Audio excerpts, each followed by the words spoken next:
ơi, con đã đến một chỗ tham quan du lịch rất là nổi tiếng ở Busan nên là gặp rất nhiều khách du lịch. Lúc mà đi xe buýt đến đây là người ta nhồi như nhồi gà, nhồi xúc xích ấy, sợ dã man.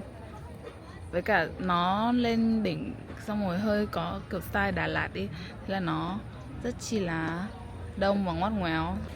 Đây là nhiều hoa đào, còn đây là cái khu siêu hot đây. Mình nhìn thấy không? Con zoom out ra nhé, nhiều người lắm. Con nghĩ là ở đây là đủ với con rồi. Mình sẽ chụp vài tấm hình và mình đi thôi. Sẽ đi ăn donut bởi vì ở đâu con cũng ăn được donut hết. Donut ở chợ cá, tại vì hôm qua ăn đủ hải sản rồi. Thế nhá, bye. Trước khi bye bye thì con xin chào mẹ. Đây là con. Đây là con.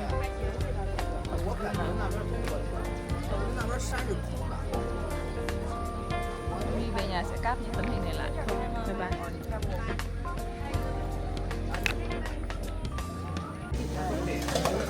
Mẹ con đã đến hàng mà con muốn ăn. Hồi ở trên Instagram nó bảo là 600 một cái, ở đây nó là 2.300 cái. Chắc không đúng.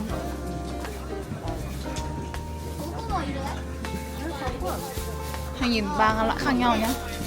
Vâng, nhưng mà có được mua thế không? Nghĩ là có thể là nói cái nói chung chứ. 5 cái 3.000 được. Thêm 5 cái nữa. Mình sẽ mua đây quay lại. Bye bye mẹ. Ok, 주세요. 왜 안 되니까? 하나 một cái này nhá. 이거 하나. 뭐예요? 얼굴 하나씩 주세요. 마사지. 얼굴을 드릴까 그냥? 네네. 감사합니다. Có nhiều loại nhưng mà hình như là cũng giống nhau.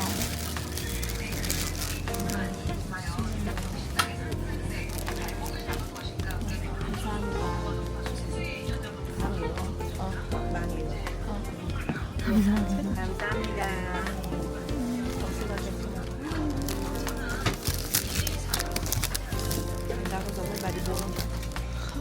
Hơi mẹ con đi đây, bye. Mẹ con ăn hết còn có chừng này thì con mới nhớ để quay. Đây là cái đầu tiên mà con ăn thử. Nó là giống như, cũng chẳng biết tả là giống như gì, nhưng nó là bánh bột rán. Bánh rán nó dẻo hơn này. Cái này nhân nó xốp giống, hơi giống kiểu bột của bánh gato ấy, bột cái bột gato, xong ở trong nó có nhân đỗ, thì con thấy nó cũng ngon bình thường.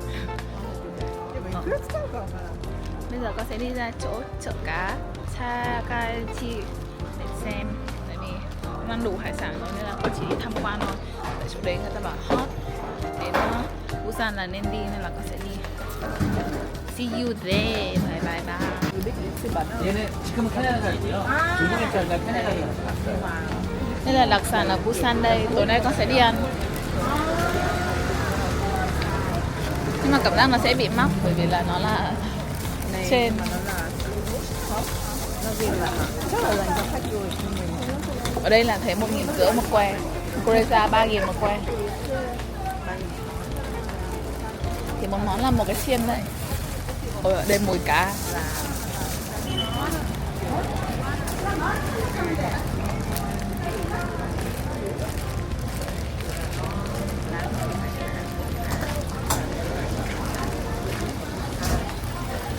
Bụi nhất top thế giới luôn gì đó. Đây cua gì đó đây.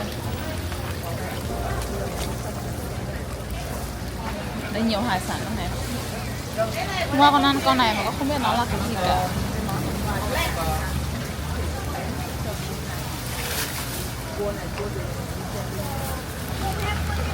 Đây là chợ hải sản, rất là top thế giới cái thứ. Đây là cái chợ chính này.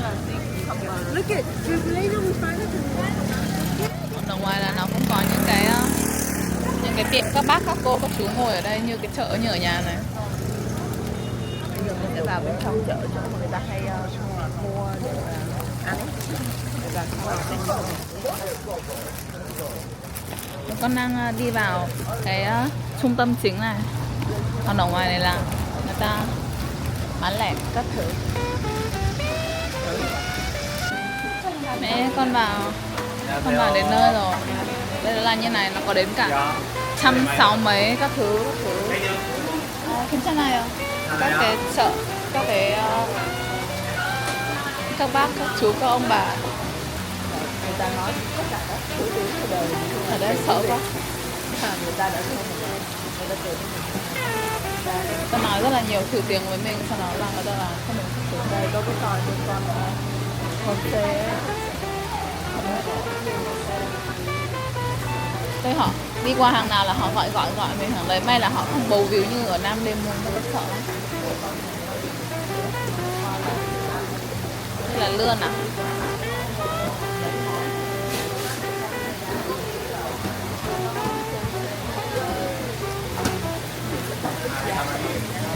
stop mà người lại để xem. Đây là một trong những hàng có giá đây. Đi kệ đi, coi như mình biết.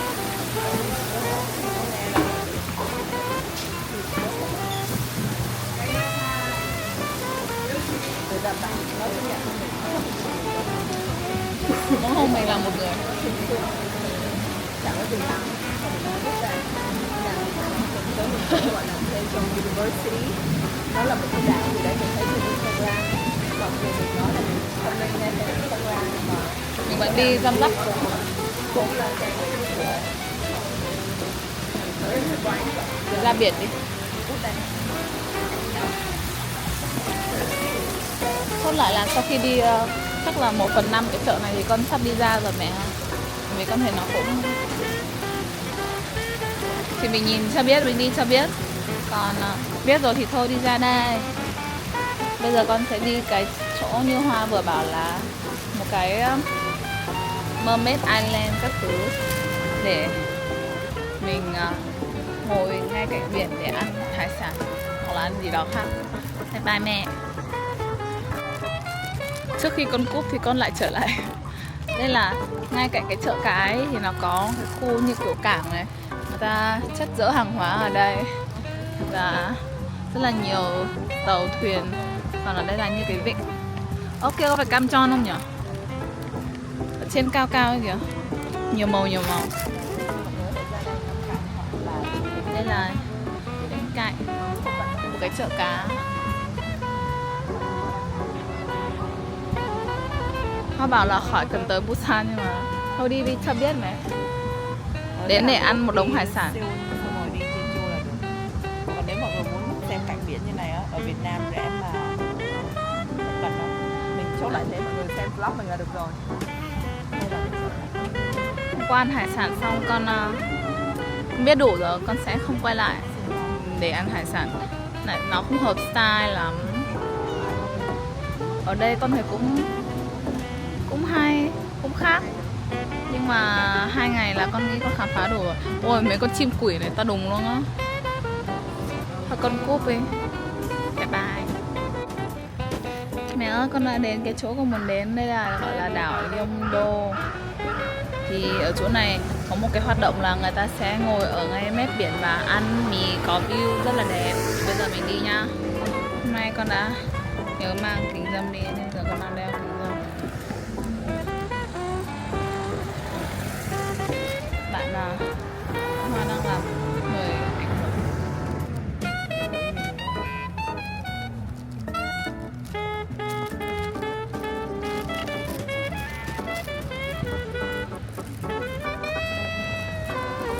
Sao mà nó dốc ấy? Em phải nhìn người ta.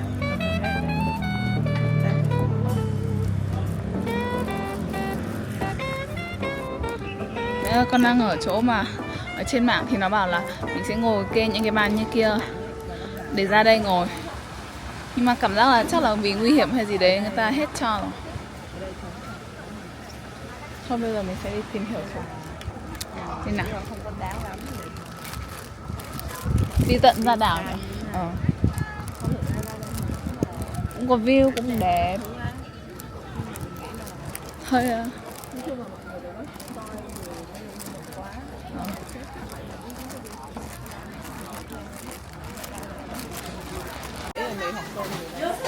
Ở đây họ là nè nè, đây là cái chỗ có bàn. Mày lấy cái bàn ở dưới thấp nhất đó. Đây là menu đây, đây là đồ mà người ta có. Đây là những cửa hàng nó tranh đấu nhau, có nghĩa là 3 cái là 3 cửa hàng hoặc là một. Con gọi đây rồi con sẽ ra sao? Mẹ, đây là bữa trưa của con và đây là view bữa trưa này. Thì nó cũng có view biển sương sương, nhưng mà so với những gì mà mình được miêu tả thì nó hơi là sai. Thì con gọi một cái 2 cuộn kim bắp và mì, thì mì là 10.000, kim bắp là 5.000, 2 cuộn. Và kim bắp nó bé tí như này, như này này. Nhân của nó đây là cái gì đấy, xúc xích với cả củ cải à? xúc xích củ cải. Đây là 5.000 nhá, đây là mì 10.000. Đây là cái view cho 15.000. Mình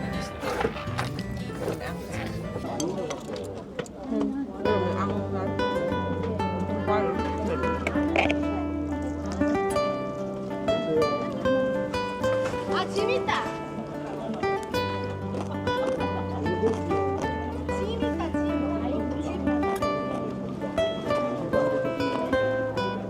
Thử rồi, thấy rất bình thường.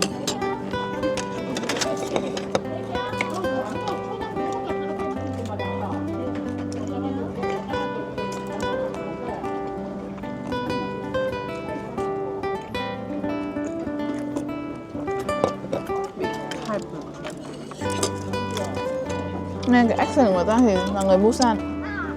Mình mua mày là kiểu người yêu ta đi.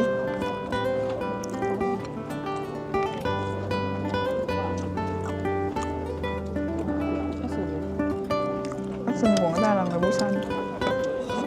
Những người đang nói đang ở đâu mày? nó xung quanh mình ấy. Chắc cuối tuần.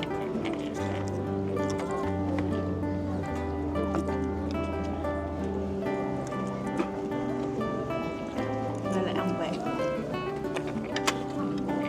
Nó cứ phải gọi là trang trang.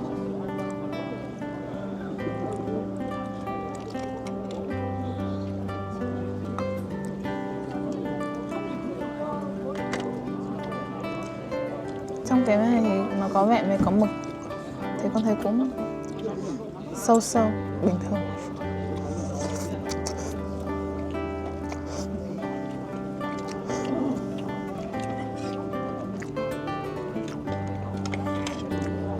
Đổi địa điểm mà mình tốn.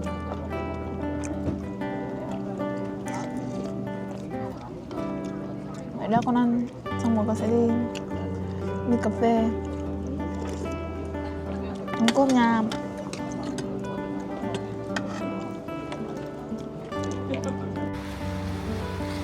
Mẹ ơi, sau khi con ăn trưa thì bây giờ con đang ngồi ra bãi đá,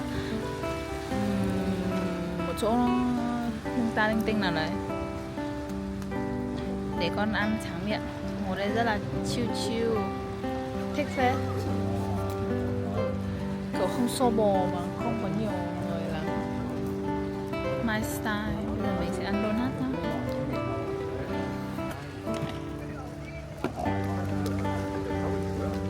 Mày quay không, tao mở ra. Đây là bánh của con. Mở nhá, con mở đi. Dẻo ấy, nhân gì à? Đậu đỏ. Tất cả đều là nhân đậu. Còn rất là dẻo ấy. Nó có thể Instagram. Đây nè, real.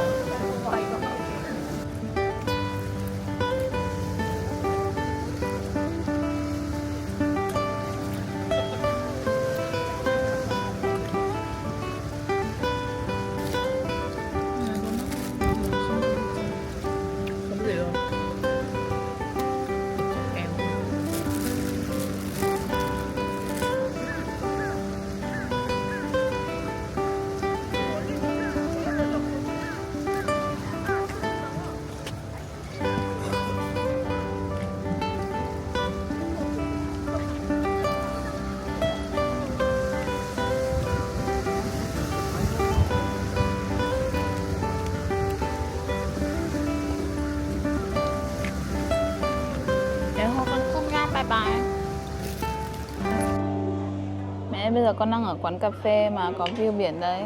Con đã chụp sương hình. Quán cà phê này view cũng khá là đã. Nhưng mà những cái chỗ VIP nhất thì mọi người lấy mất rồi, nên là con đang ngồi vừa vừa thôi. Anh chị đang đi, có phải không? Người ta mới tới mà.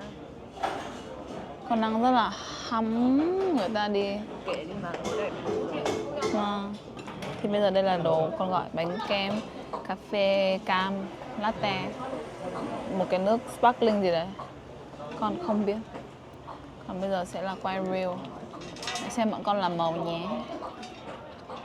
Đây, reference cho mày bao cái mày chắc cũng hơi đâu. Tao biết rồi. Biết chưa? Tao nhìn thấy cái này mấy lần rồi. One take được không? Không xem không? Phóng nhỏ nhỏ lại tí nữa. 0.8.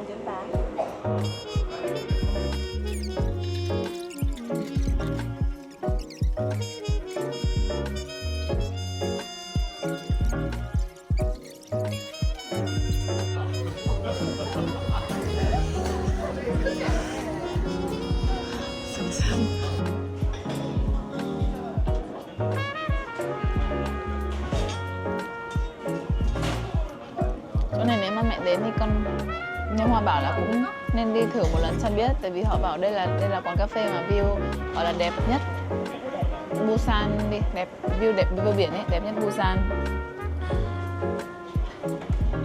Nhưng mà nói chung là vẫn là như con vẫn nói thì hải sản ăn ở nhà vẫn ngon hơn, view thì cà phê ở nhà cũng vẫn ngon hơn mà rẻ hơn mà hợp gu hơn. Thì đấy là gu của con là như thế. Còn có thể nhiều người vẫn đi lắm. Bọn con đã đến đây đã gọi được đồ đang ăn, rồi quay được một cái reel, chụp được mấy cái hình, xong cũng đi về được rồi. Thế thôi nên là tối nay gặp mẹ ở chợ Samyeon, là khu chơi đêm của Busan. Bye bye con Cúp, bye bye bye. Mẹ ơi, sau khi con đi quán cà phê biển kia, bây giờ con đang đi khu người trẻ của Busan. Chắc là giống Đông Hongdae của Busan. Nhiều người lắm. Mà hôm nay là chủ nhật nên chắc cũng đông như này. Thấy cái brand nào cũng có giống kiểu Hongdae. Chung là bị lặp lại rồi, hết thông tin rồi. Con đi tiếp đây. Bây giờ con đang đi ra phố mà cả toàn phố đấy là nhiều cà phê để xem mà có hoa đào các thứ. Có một cái photo booth kìa. 2 cái à? Blue Pixel. À, trước khi bây giờ có một nhu cầu là đi chụp photo booth kỷ niệm. Từ lúc sang chụp được 2 cái rồi. Còn nữa đấy. Sao đùng vậy? Đây, hôm nay mình đi chụp hình tiếp. Có một dòng chữ gì đấy mình không biết. Mình bị chọn bởi vì mình nói hết thời gian của mình. Đây là habit của những người Hàn đi chơi. Mẹ ơi, bây giờ con đang ở cửa hàng chả cá. Nó là rất là nhiều loại. Đây nhiều hình dạng vị cấu hình khác nhau. Thì bây giờ bọn con sẽ chọn ăn và lên con quay tiếp. Bye bye. Mẹ con đã dừng lại ăn ở quán này. Quán này là bán cái món cơm với cả kia là thịt heo. Đấy là súp kiểu súp sườn heo à? Còn đây là canh gì khác con không biết. Vì cái món định gọi không có nên là gọi cái này. Con ăn đây. Mẹ ơi, con đang ở phố ăn vặt tên là Samyeon Food Alley gì đó. Ở đây nhiều những cái sạp như kiểu pocha mà người ta bán đồ ăn vặt, chả cá rồi tteokbokki các thứ. Thì bây giờ con sẽ đi dạo. Thấy cái gì ok la thì con ăn, nhưng mà tính đến giờ là con chưa thấy cái gì nó khác quá. Đây là phố mà có hoa đào. Đồ ăn thì vẫn thế nhưng mà có cái dãy hoa đào đây. Cả cái dãy này là hoa nở hết rồi. Nhìn cũng hơi binh chi linh ha.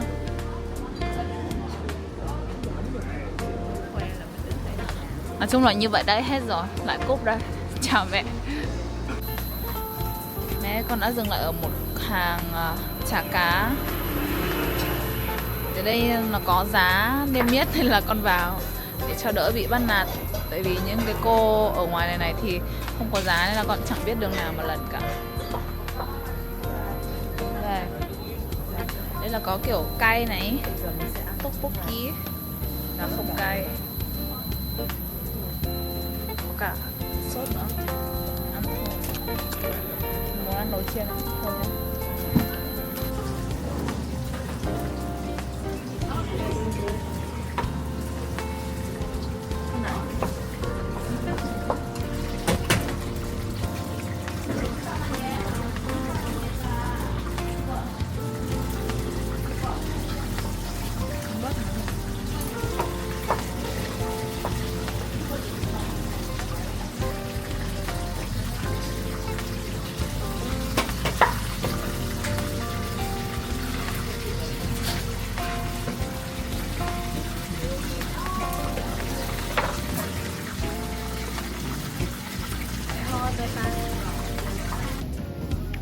Nãy con vừa mua mấy cái bánh donut ở tiệm này.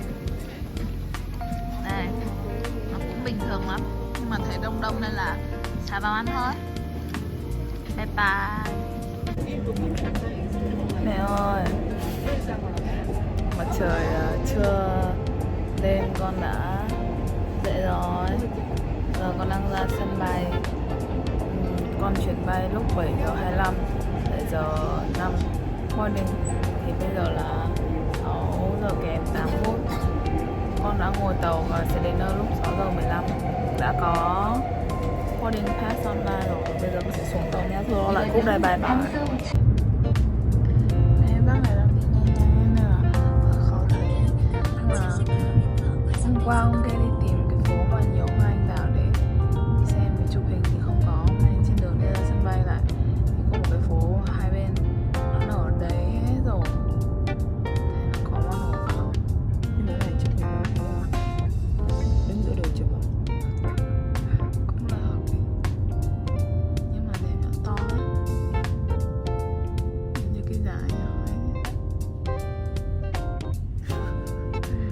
Nâng lên cho thằng cô là quanh giá. Thế thôi con đi ra sân bay đây. Con đi taxi. Bye. Mẹ ơi, bây giờ con đang lên máy bay đây. Con đang bay chuyến 7:25 này để đi học. Hôm nay con có lớp lúc 11 giờ. Và cái sự outro này đã kết thúc một vlog Busan của con.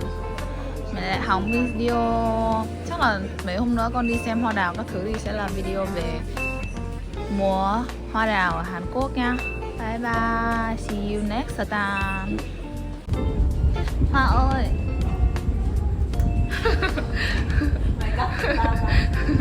Tao về tao sẽ edit cho mày cười. Đau bụng mày đi nhanh thế.